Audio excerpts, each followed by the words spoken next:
I think that there are probably many moments of insight that occur in a typical person's day, and they don't remember it. They don't remember it because they get lost, and their awareness is all over the place. It's like the candle Uh, flame in the middle of a hurricane. exactly. And so, part of what we derive of value from meditative practices is to nurture our awareness so that we can actually detect these moments of insight when they occur, and so that they don't come and go without us actually noticing them.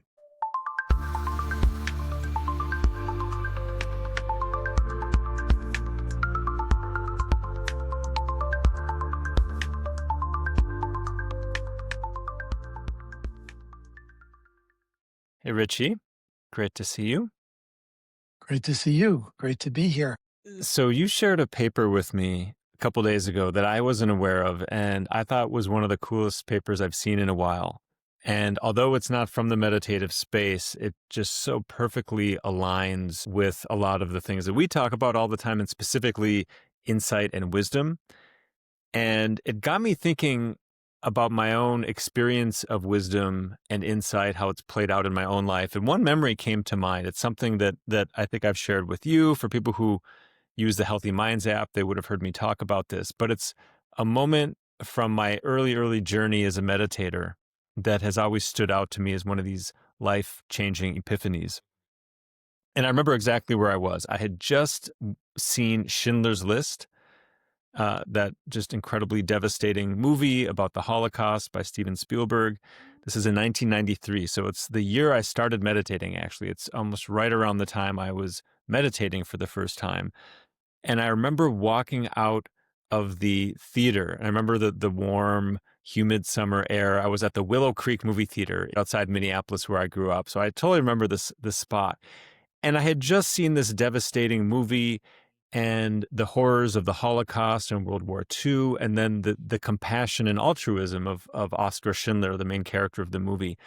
And what stands out to me is that I just had this shift of consciousness where I felt like I want my life to be about being of service to others. I want my life to be about compassion. And I was so inspired and moved both by the suffering of that era and also how certain people really rose up and it brought out the best in them.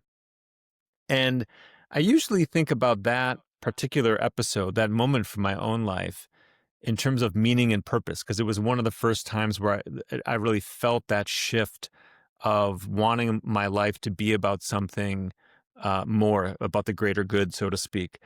But it was equally about insight. And it was just one of these things where something just clicked into place. It was almost like I hadn't seen something up until that moment, and it just, boom, it just sort of just flipped into this new perspective. And it had a few defining characteristics. One is that it was emotional. It was like an emotional high. I felt inspired. I felt uplifted. It was this surge of emotion. It was this instantaneous thing. It was like a very sudden shift. And then there was this deep feeling of certainty, like I had just figured out some hidden formula about life or the human condition that I hadn't known before. And I think that's what captured my attention about this paper you shared, is that it was highlighting those same things. It was looking at it from the point of view of the brain, but it was highlighting these same characteristics. And maybe I'll turn it over to you in just a second, because I'd love to hear your thoughts, maybe just your own experience of insight and wisdom more generally, these kind of epiphanies that we have from time to time. But the one thing I just wanted to mention is that this paper gets at one key thing that usually isn't how we think about insight and wisdom, which is that it's a deeply emotional experience. And and it highlights why in contemplative traditions this is viewed as a key part of human flourishing, of awakening, enlightenment. It's a lot about wisdom and insight. So why don't I just kick it over to you, and you can just share some opening thoughts, and then maybe we can discuss a little bit about what this paper shows, and then go from there about how we can bring this into our lives. So yeah, what does Um, this spark for you, Richie? Well, first, thank you for the way you teed it up, Court. I think that sharing that kind of personal anecdote of how there was just some really kind of sudden shift in your experience, almost like a shift in perspective. Sometimes I liken this to a perceptual illusion where, and we'll talk about that because it's relevant to this paper, but where all of a sudden something just comes Yeah, it just into clicks into view place. that you haven't seen before. Um, and when I think about my own experiences, both as a scientist and as a meditator, um, there are experiences that I reflect on that have had that kind of suddenness and also emotion for me. And so, one is just as a scientist, I will never forget, I was once invited to give a major talk to the Department of Sociology here at the University of Wisconsin. And I have a lot of friends in the Department of Sociology, and it's a very kind of political department in many ways. For many years, it was the number one sociology department in the United States. Now it's in the top five, is no longer number one, but for many years, it was the number one department.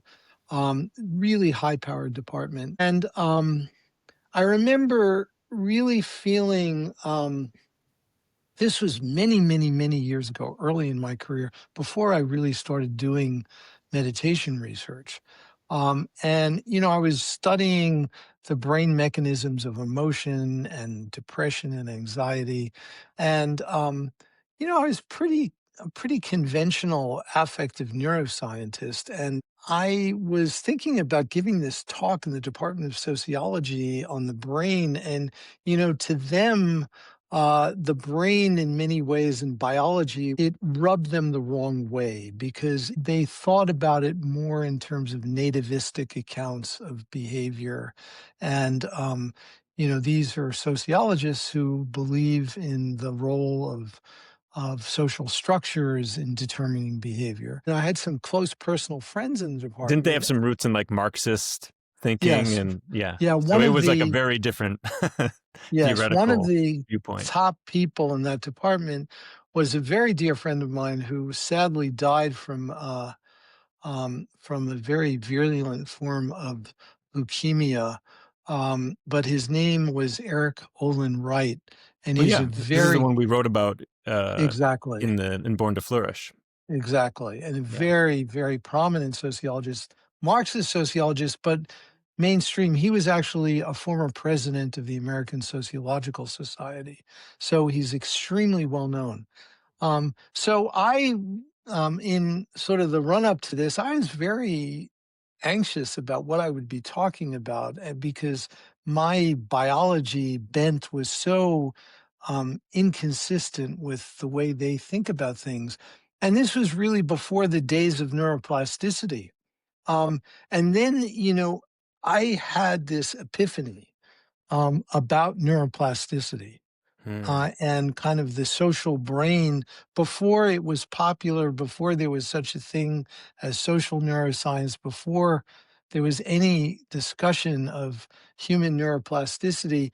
And that's what I gave this novel talk that I had never given before about this. And, it was one of the high points of my early career because it was just this radical shift in perspective. And I was just like elated. And it was one of these times where I worked my butt off to prepare for this talk. And I loved every moment of it. Yeah, yeah.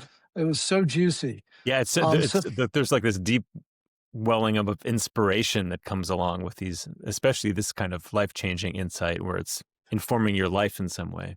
yeah, yeah. So that was one thing. And then in terms of practice, we both are students of Mingyur Rinpoche and practice in this tradition and have received certain instructions about a non-dual form of awareness and I love the metaphor that is often used, which is that in this way we think about the mind as like a flame in a dark room, and in order to see the flame in a dark room, you don't need a flashlight. The flame illuminates itself, and in this same sense, the mind is illuminating itself, and there's no more self and other. There's just awareness. And and there have been times when I've had this kind of recognition where it was just like a shift in perspective, just boom. And And it is the suddenness. I mean, just like boom, yeah, it's not like you ease into the insight or something. It's right, just like exactly. it's just Just instantaneous. exactly. And also it's accompanied by this, kind of blissful experience. So those are, very different there. One is kind of an academic exercise, the other is really from meditation practice, but both of them share this quality of suddenness, and also having it be accompanied by emotion, particularly positive emotion. And there's one other element which I think was true in your situation and was true in my situations too, that was also talked about in this article, which we'll get into soon. And that is that it's left an indelible trace in our Mm, memories. yeah. Um, it's Yeah, like the something fact that that I can feel the humid summer air that, of like walking outside the movie theater. Like there's few memories I have that are as distinct as that exactly. memory. Exactly. Exactly. So that's another quality of these kinds of moments of insight. So it's so interesting to me. In our framework, the Healthy Minds framework that we write about in our book that's coming out, Born to Flourish, and that is the framework for the Healthy Minds program and a lot of our research. One of the key components of that is insight, as you well know. And it's just so interesting how absent it is from many of the most prevailing models of well-being and mental health and human flourishing.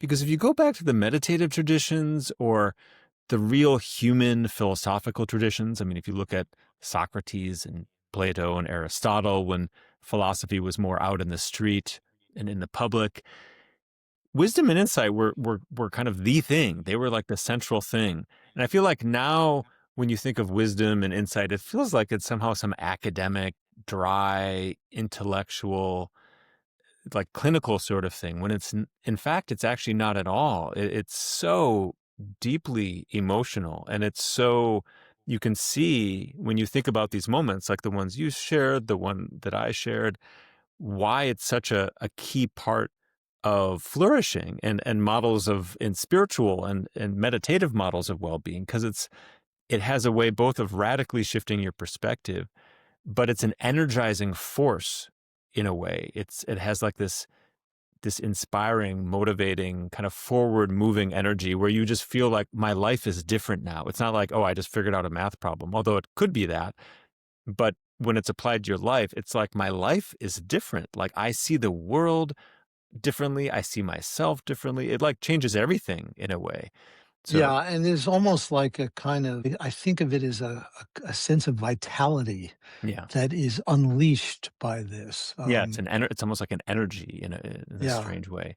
So let's go to yeah. this paper, because this paper I was I just want to yeah. say one other thing Yeah, about yeah, what please you do. said. Please do. So, and that is that just to put a kind of exclamation point in this, you alluded to this, but I want to just say this a little bit more emphatically, and that is that no current model of psychological well being that is in the psychological research literature includes insight except for the model that we've developed. But, all of the standard models that are featured these days don't include insight at all. It's so strange. And Like how it how did is. that that's like such a massive blind spot. I mean, in Buddhist psychology, everything else It's is in service of wisdom yeah, and insight. I yeah, mean, compassion is so important, of course, mindfulness, all these other things, they're important, but they're all basically the precursors and the foundational elements. So insight will happen and wisdom will yeah, take root. Everything yeah, else is in service of that, basically. yeah, yeah, So interesting. So I was yeah, fascinated by this paper because it would have made perfect sense coming out of a more of a meditative stream of research, but this was just a totally different area of research, and the way they framed it and the kind of key ingredients they highlighted, it just was, I mean, it was talk about insight. It was like, yes, that's it. They got it. So why don't we talk about that a little bit? It's an Yeah. interesting study. It's from a totally different kind of domain of y- research. Yeah. So, So, right. So I can sort of tee it up and describe this study. But before I get into the details, let me just say that the empirical study of insight is extremely sparse. yeah. There are really very, very few studies. And part of the reason is that it's hard. And one of the reasons it's hard is because, as we were sharing in our stories, um, insight, when it arises in the real world, uh, typically arises suddenly. Uh, and it's not And unexpectedly, oftentimes. unexpectedly, and it's not Yeah. easy to predict. Yeah. So, one of the big challenges of empirical research in this area is you've got to construct artificial situations, if you will, that in the language of psychology, we have this term affordance. An Mm. affordance is when something occurs in the environment that creates the causes and conditions to set the stage, to make something more likely to Yeah. happen. And so, what these investigators were doing is essentially creating an artificial experience, which we'll describe, to increase the likelihood that they would see spontaneous emergences of insight in the laboratory. Hmm. So, what this experiment was is it uses a kind of visual stimulus which has been used a lot in the history of psychology and perceptual studies. And they're called Mooney figures. Um, and they're called Mooney figures, I think, because of the person who first um, started using these. And what they are is that they're black and white figures that are super high contrast. So they eliminate a lot of the details because it's really just black and white.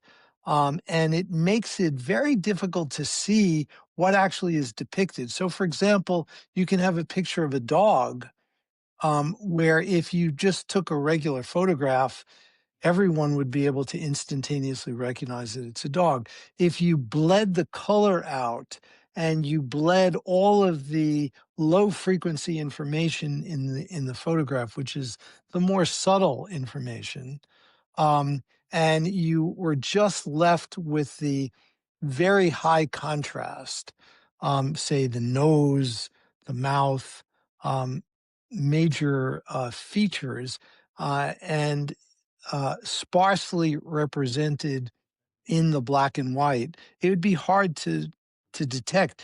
It would initially look like a bunch of black and white blobs, and the immediate response is it's a bunch of blobs. You really don't see anything meaningful, but then all of a sudden you'd say, "Wow, that's a dog." It just Um, clicks. Yep. it just clicks. And that's the moment of insight that they're looking for in this study. And they did this while people were lying in an fMRI scanner so that they're able to see changes in their brain as they were um, processing these Mooney figures.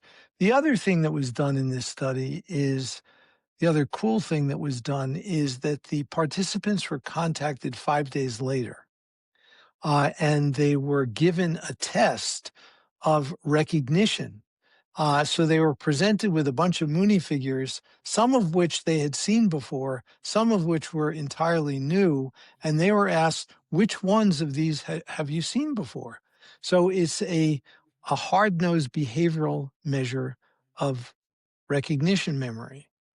And so in that way, they were able to probe whether figures that were detected as representing something meaningful in the actual fMRI study, whether 5 days later you're more likely to remember having seen them if you recognize them versus if you had just seen them without recognizing it. And so that's how they were able to pull out memory.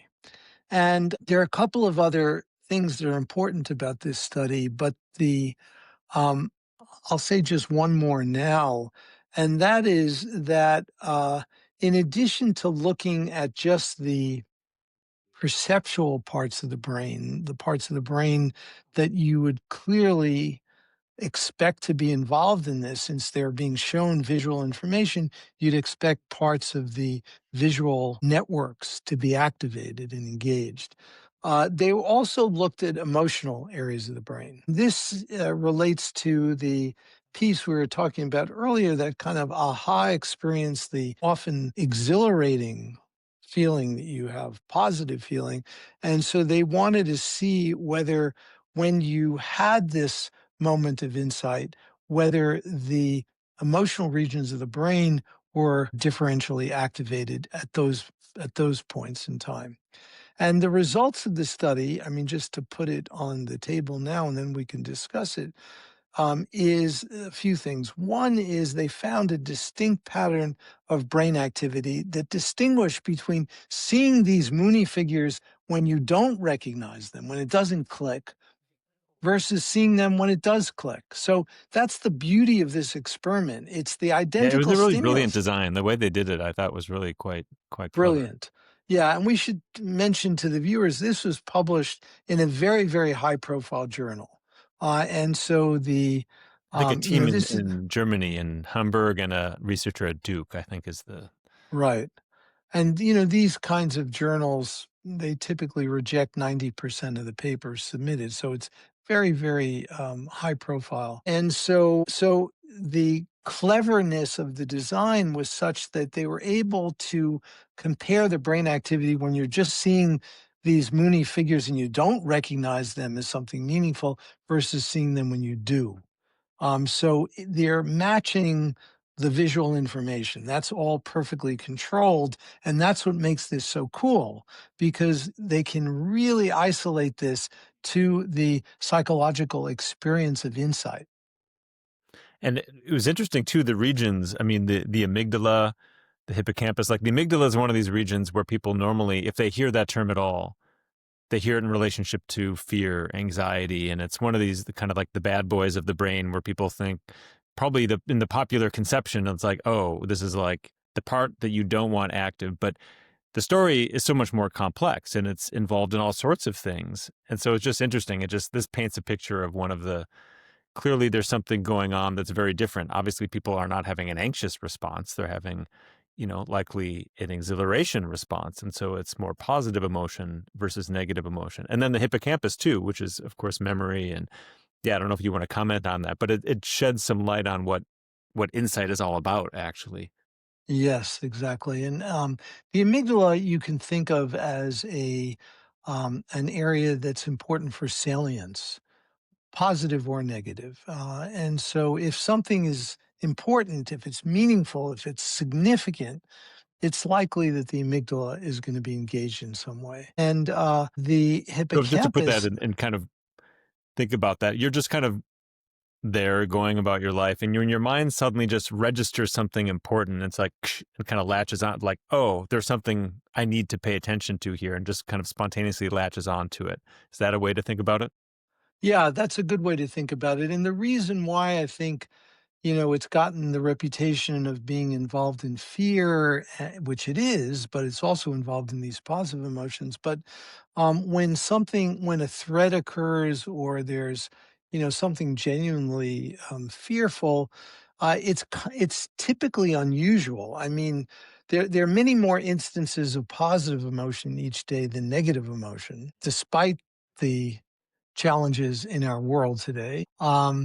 At least for most people, particularly I think people listening to this podcast. So those are clearly times when a threat occurs where the amygdala will be engaged, and it because of that, people often think about it as especially involved in negative emotion. But when the proper experiments are done, it turns out that it's involved. Whenever something important is going on, it just turns out that because negative emotion is much less frequent, it's typically important when a threat occurs because we really may want to pay attention to it at that Yeah. point in time because it is unusual. So, and the hippocampus, I mean, one thing that's interesting, just as kind of by way of background, is in our brains, the temporal lobe sits kind of just above the ears, and then it folds in just like this. And in this is called the medial surface. And in the medial surface of the temporal lobe, right in the front of it is amygdala, and then extending from the amygdala is the hippocampus. The hippocampus and the amygdala are literally adjacent to one another. And when you think about it, when you think about what it is that we tend to remember, and this experiment clearly shows that, and our experiences clearly show that, we remember things that are important to us, that are emotional. We don't typically remember the kind of trivial details of things, unless they have some kind of significance. And the significance is, at least in part, conferred by the amygdala. And so the fact that these two structures are literally sitting on top of each other, we can think of as very much by design, because it is very adaptive for that to happen. It's so cool. Yeah. There's so many important strands to pick up here. Um, but it reminds me of another discussion we had about memory reconsolidation and how one way of looking at least certain forms of meditation, not every form of meditation, but some forms of meditation are actually changing our inner landscape by bringing conscious memories out of their kind of embedded, kind of frozen form, you could say, where they're not sort of fluid. They're kind of bringing them up to the surface so they're fluid again, and then they're repairing it with a different emotional connection. So, for example, you could have something, maybe somebody who you bring to mind who has like you get annoyed by, or even somebody you've had difficulties with, and you bring them to mind, and normally they would elicit a negative response, but then you can shift that by thinking of them as a good friend or remembering something, a nice memory that you normally would screen out. And it sort of kind of changes the encoding, and then you kind of re-encode it, but now you have a different emotional set of experiences around it. But going back to insight, I think this is so cool because it highlights a few things. One is just how nourishing these experiences are. But there's another thing that this particular study didn't get at, and I think the meditative component has a lot to say on, and it would be really interesting to look at this, which is we've been talking about memory and how these get encoded because they have a strong emotional component that come along with them. But also it shows usually how fleeting they are. And what lasts is actually not the epiphany or the insight itself, but it's the memory of the insight or the epiphany. And this is a super important point when it comes to the meditative component. What meditative training is doing, I think, is kind of two things when it comes to insight. One is exactly what you mentioned earlier. It's almost as though you learn to set the stage. Like you're basically creating a ton of affordances in your language. So it's much more likely, and over time, you're basically just dialing up the probability that moments of insight are going to happen. So you're kind of consciously and intentionally creating the circumstances for insight to arise. So that's a lot of what is going on in meditation practice, and specifically analytical meditation and ones that are more geared to insight and wisdom. But then they're also doing something else. They're creating the glass enclosure around the candle flame. So it's not just a memory. So not only will you spark those insights, but they won't immediately fade away, which is normally what happens. I was walking through the parking lot. I was having this incredible experience. My mind was so certain. It just felt like my life was different. But 5 minutes later, I was in a car talking to my friends. And a day later, I was playing video games on a couch, and it was gone. It was only there as a memory. It wasn't like a living, breathing experience anymore. And so this is what, shamatha and awareness practices are. That's why they're so necessary. They're not enough, but they're like the glass enclosure around the flame. So you can notice when the moment of insight happens, and then you can savor it and come back to it and refamiliarize yourself with it. And so eventually it's not just a memory anymore, but it actually is your baseline at a certain point. You in fact, as you know, the word for meditation in Tibetan, the word that we translate as meditation, simply means to grow familiar with something, to kind of make it your baseline in a way. So that part isn't in this study, but it would be such a cool thing if we could sort of study the pairing. I don't know if there's any. I mean, I guess the Yeah. gamma research on advanced meditators showed that to some degree, but yeah, I don't know. Yeah. Any Uh, thoughts I on that? Well, I think it's a super important issue, and it is central to meditation research. It's also an issue in psychedelic research, specifically whether what is left with the individual who has a psychedelic experience is a memory of the experience, or is it actually a transformation? Yeah, exactly. Uh, Psychedelics are great at sparking the insight, but not great at not embedding it and sustaining it.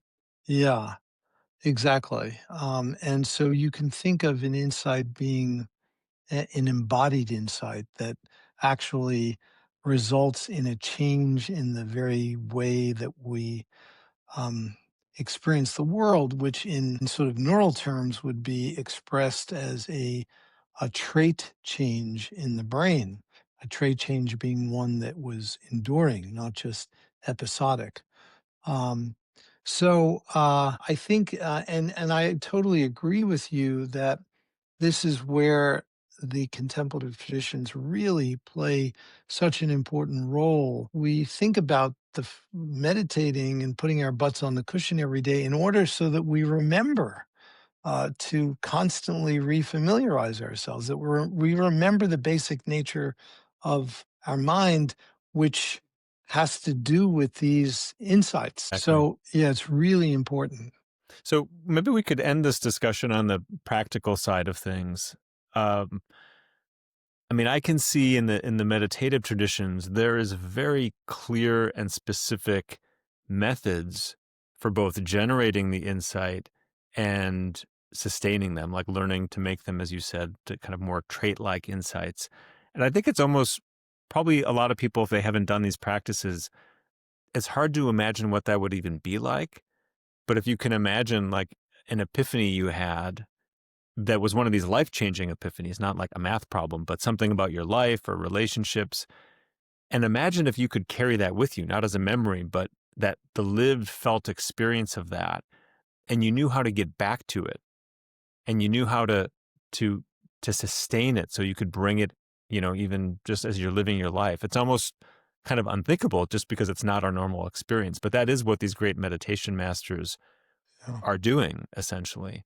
Yeah. That so maybe yeah, Yeah. I'd be curious to hear what you think, and I can share some of what Yeah. is there in the meditative traditions. But yeah, you've done so you've, for decades have been doing these practices. What have you found most helpful? Well, just before I get to that, it's kind of like if you've seen one of these Mooney figures, like there's one of a dog, and you can see the dog in the figure, you will always be able to see the dog in the figure from now on. It's Yeah, every time you uh, go back to it, you don't have to like figure it out again. You just see it. Right. So, and that's a kind of familiarity. I mean, Yeah. it's an artificial familiarity that is very context specific, but it is a kind of familiarity. And similarly, with the nature of our experience when we meditate, after we have a certain amount of experience with aspects of our mind, it's easier for us to reconnect to that experience. Uh, and so this is a way in which what began as perhaps a fleeting kind of insight becomes something that is more enduring and sustained. And, in the traditional psychological and neuroscience literature, insight is thought about as um, something that is always episodic. And a related phenomenon is awe. Yeah. Uh, Yeah. and there's a book that Dacher Keltner, who's a good friend of ours, um, wrote about awe. And I love Dacker. I've known Dacker since he was a graduate student, and I have enormous respect for his work. And I also think that it is possible from this kind of discussion to think about awe not not necessarily as just episodic, Yeah. because you and I know people like Mingyur Rinpoche who I think are probably experiencing awe, essentially all the time. Yeah. It's It's like not like all it, on demand. Like you, yeah, everywhere all the time. It's yeah. not like Yeah. they need to be at the Grand Canyon. They could just be sitting in the passenger seat of a car, driving along, and that's what their experience is. Yeah. Um, Yeah. Yeah. and so it's not dependent on And some that's just it. Like special you configuration. know, you're deeply familiar with the inner experience and you know how to spark it. So like I mean, one way to look at that, that's such a great example. There's always something to be amazed by in any given moment of experience. And so you just need to know how to, it's almost like you get good at tuning into different frequencies of experience, and you just know how to do it. It's like, oh, I'll go back to the awe, frequency, or the appreciation frequency, or the altruism frequency. Like you just know how to do that with your mind, where Yeah. normally it's just purely context dependent. Our mind just does what our context triggers, or what our predispositions trigger. Yeah, that's a great way of putting it. Yeah. So when I think about the how of this, um, I mean, the first thing to say is just how vital this is for our well-being, our ability to flourish, our mental health. And it is, as we've said a few times, it's just like this kind of forgotten piece that's just not there, at least in some. And I think in more practical psychology, like therapy, actually a lot of that is about insight, even though it might not be framed that way.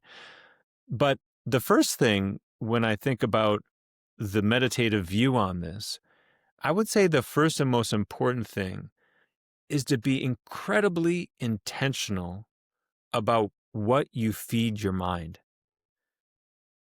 I had that moment of insight. It wasn't just random looking back on it. It was because I watched this movie and it was so inspiring, and it was about compassion and this mix of suffering and compassion and altruism and just where I was at in my life.